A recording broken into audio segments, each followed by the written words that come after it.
If Raila becomes Ruto's running mate, it will have a turning point, especially because people in Central can never imagine voting for Raila Odinga.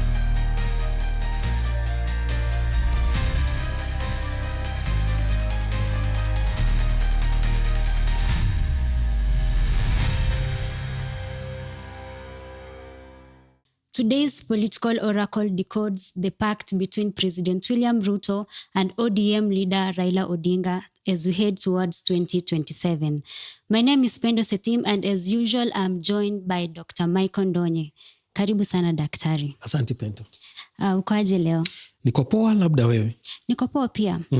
Daktari, as we head towards 2027, we are seeing a scenario whereby the relationship or the alliance between President William Ruto and the ODM party leader Raila Odinga is growing stronger every day, to the extent whereby they are co-chairing meetings. For example, we saw the parliamentary meeting between the UDA and the ODM. We've also seen that the Prime Cabinet Secretary, Musalia Mudavadi, saying that now that Raila and Ruto are in one alliance, the chances of Ruto winning the 2027 elections are very high. So according to you, how do you interpret this kind of alliance between the two leaders? Thank you, Pendo. First of all, for having me in this discussion, which is of national importance. I think we are headed to a place where now people's consciousness is now turning towards 2027 general elections. Elections in Kenya is a very important event, and everyone needs to be concerned of what becomes of elections. Maybe after elections, who is going to take over, who is going to be in charge of what. That is very important. Now, the alliance between Raila Odinga and William Ruto is each and every day evolving in a different way. First, we remember some 1 month ago when Raila Odinga said he is going to support Ruto until 2027. And there were speculations that after that, maybe he is supposed to leave. Now, there is another twist that Raila Odinga may not leave William Ruto in 2027. To some extent that some quarters are actually suggesting that Raila Odinga is likely to be William Ruto's running mate come 2027, which is an interesting twist if that happens. And also now, when Mudavadi says that Raila Odinga is likely to support William Ruto and they are not likely to lose an election, it means this is a discussion they have had. And he being, I refer to Mudavadi now, being an insider of the government, whatever information and the signals that he is sending should be taken seriously because he knows what he is talking about. And therefore, we are justified to interpret politics of 2027 based on the signals that they are sending to us. One, that Mudavadi indicated that it will be very hard for Ruto to lose 2027 elections. Because according to him, Raila will be with him. And then later, there are some rumors that William Ruto is preparing to make Raila Odinga his running mate. We were discussing yesterday with someone, and when I mentioned that, he said, no, we do not expect Raila Odinga to take the position of a running mate because he will have stooped low because according to Kenyans, Raila is a presidential material. So coming down as a running mate will be seen as a kind of a political demotion. But there is nothing new under the sun. And there is nothing that cannot happen in politics. If that is possible, then we are going to have an interesting twist of politics in 2027. So it means anything is possible. It can change. Anything is possible. Anything is possible. And if Raila agrees, for example, to be Ruto's running mate, they will be unstoppable. Coming back to Raila, we've seen a transformation in his political posture. Over that years that he has been in politics, he has been advocating for protests. And now, as we are seeing now, he's advocating more for national dialogue compared to the past. So how do you interpret this kind of transformation of Raila Odinga? Of course, it is not even over 30 years. Actually, it's over 40 Over years. 40, yeah. When Raila first appeared in the political scene during the 1982 coup, I was not born. I can assure you. So it's over 40 years. He has been in politics for many years. And if you look at Raila Odinga, I don't think it is something new that Raila is calling for. Raila, from the time he became a national figure in politics, he has always called for dialogue, and that has been one of his strongest pillars in consolidating the opposition. Okay. He always called for dialogue. He calls for dialogue in two ways. Number one, he calls for dialogue when he is outside the government. And that dialogue means he needs to be included in the government. Yeah. He also can call for dialogue when he is inside the government. Like right now. Like what he is doing now. Of course, he can be inside the government in a de facto way. De facto means it is not by law that he is in government.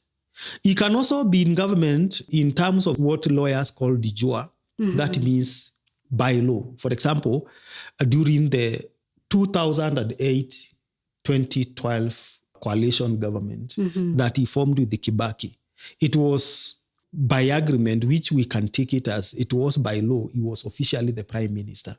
But now the handshakes that he has had with Uhuru Kenyatta in 2017 and also with William Ruto from last year, those are de facto agreements. It is not in law.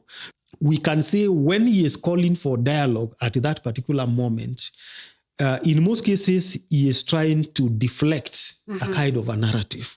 To me, I think Raila Odinga, by saying he is calling for a narrative, he is either trying to speak to William Ruto out of the office. We call them out of cathedral. So when he says that in the streets, it means he is doing some politicking. Okay. If he wanted something to change, he has a way of reaching out to Ruto. Some of the narratives that you will hear, we need a dialogue, either he is testing something they have discussed with William Ruto for his own mileage, or he is trying to speak to William Ruto in his position as an opposition leader. Because Raila Odinga is a half opposition and a half system. Okay. It depends on where he is studying. Okay. Yeah. Okay, Daktari, and now that you're talking about coalitions, what is the difference between the current alliance and the former? Yeah, and the former ones. Yes. Of course, he began alliances as early as 1997. The first alliance, I think, Raila Odinga made with the system was his alliance with Daniel Arap Moi. Okay. And he even became the Secretary General for KANU. At the time. At that time. For him, Raila Odinga actually was where Kalonzo and Mudavadi are at that particular time because he was banking on the system to make him president. But there were other hopefuls like the late Professor Saitoti, who was also eyeing, having been vice president for a long time. He was eyeing for presidency. Kalonzo Musyoka was feeling that he can be president. Mudavadi was the vice president at that particular time. He was also eyeing for presidency. So there were many people who were hopeful to be made president when Moi was coming out. But he frustrated them by appointing a young person who was inexperienced. He was new in politics, that was Uhuru Kenyatta. Siku za usoni, msifikiri mimi naangalia tu na roka kama wengine wana hivi. Na ndio nilipochungulia kamili nikasema kwamba Uhuru Kenyatta ndio ataweza kushikilia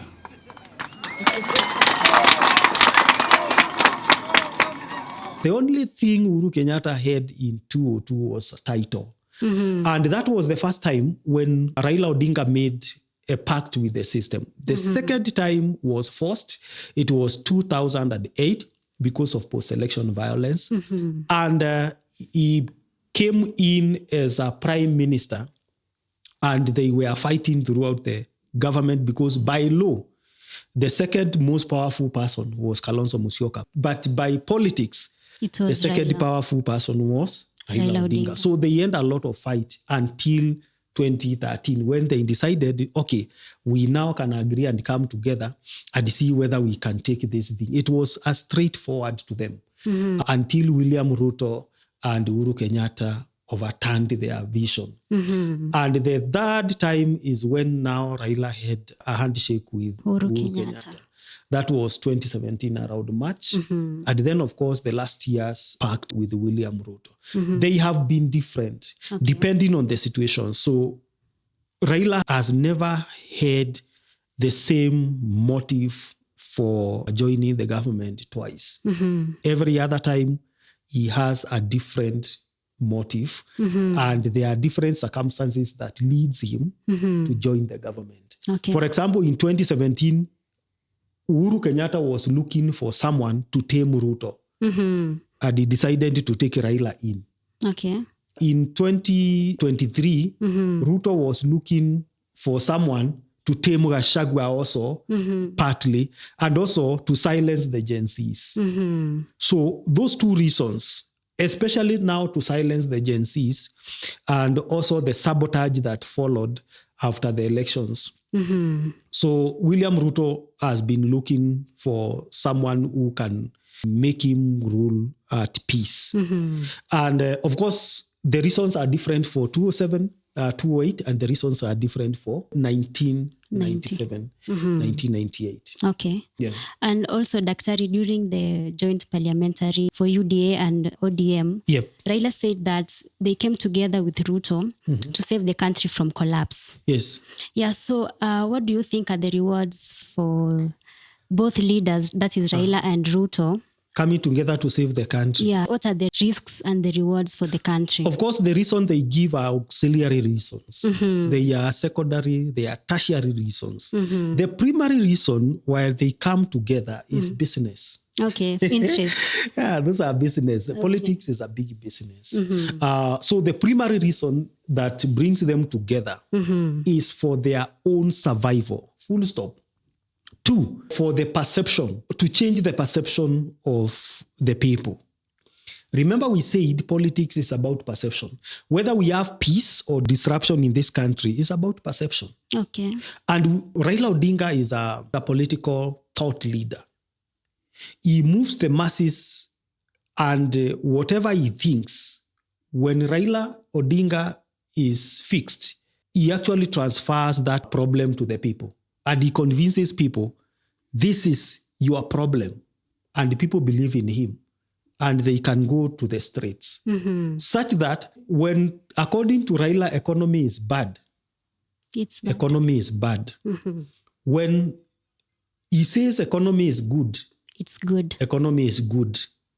Figures and situations notwithstanding. So that is the nature of Raila Odinga's politics. Peace comes because they are opinion leaders who have following, and their followers believe in what they tell them blindly. For that case, the outcome of them pursuing their interest is that there is peace, there is that perceived calm in the nation, and people feel that they are included in the government, which is not a genuine perception. Yeah. And what do you think will the role that Raila will play in the 2027 elections? Raila Odinga is going to play a very big role because he still has a big constituency across the country. In fact, after William Ruto, there is no other person who has the highest number of followers than Raila Odinga. But Raila Odinga usually has a number of followers because he always aligns with the needs of the people from the government. He has mastered his way of doing politics in such a way that he aligns with the needs of the people. When the people are needy, he comes in as needy and speaks on their voices. It is a situation he has been appropriating. Like when 𝐑𝐻𝐿 came out in 2024 to fight for inclusivity, to fight the finance bill, he came up and took advantage of the situation. And he convinced the 𝐑𝐻𝐿 that, okay, I am now in government, you can be calm. I'm going to ensure things are going to be okay. Did things become okay? Not really. No, but politics is about perception, as we usually say. So they perceive that there is inclusivity. So in 2027, he is likely to have a big impact, depending on which side he is going to be and how he is going to endorse William Ruto. It will define the outcome of that election. So we don't know yet. We don't know yet, but we can predict. Either way, he is going to support the president. That is something we have been holding in this podcast. Okay. That Raila Odinga is going to support William Ruto. Whether he goes to the ballot, whether he supports him indirectly through a proxy, or whether he becomes now like the new revelations are showing, if he agrees to be his running mate. The only problem that will bring is that if Raila becomes Ruto's running mate, it will have a turning point, especially because people in Central can never imagine voting for Raila Odinga. Okay, Daktari. Thank you so much for the sentiments. We've come to the end of the political oracle. Until we meet next time. Bye-bye.